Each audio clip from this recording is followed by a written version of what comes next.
Time now for weather with Nebraska Extension Ag Climatologist and Market Journal Chief Meteorologist Al Dutcher. Al, this week we saw a mixed bag of rain, clouds, and even some cooler weather over much of the state. What do things look like coming up? Yes, Troy, it's been a very variable week in terms of the temperatures. We've seen the cold air come in with the frontal boundaries early last weekend, and we've been pretty much consistently in this cool pattern the entire week.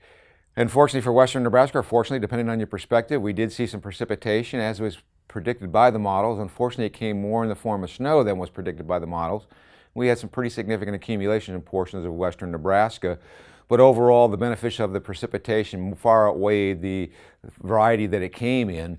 And of course, most locations that we're seeing right now, anywhere between a half and about an inch to an inch and a quarter reported in those areas that missed out on the precipitation in early April. So very, very welcome.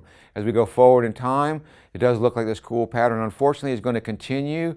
The question is, when does it break? Right now, it looks like we're getting toward the last 4 or 5 days of the month, but it could be a little bit earlier. So let's go to the models and see what we can expect. And first thing I'll draw your attention to is a trough responsible for bringing that system within our region is now starting to echo to the east as we start to see it push off toward the mid-Atlantic region. High pressure starting to fill in behind. We're still going to see some leftover flurry activity across southeastern Nebraska and some light precipitation in Iowa, but this system is weakening somewhat as it moves eastward.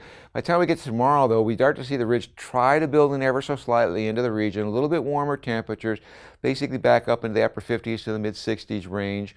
And then we have a cold front that's going to be sliding southward as we go into Monday. Right now we see most of the precipitation up across the northern plains, and as we get into Monday morning, we'll see that front will start to move in the upper atmosphere across northern Nebraska and clear through the state as we progress through the day. At the surface, low pressure stacks up in northeastern Colorado, so most of the moisture, at least to early Monday morning, will be to our north, with most accumulation in eastern Montana. And as we get into Tuesday morning, the second pulse energy coming around this will actually drive the front through the southern part of the state.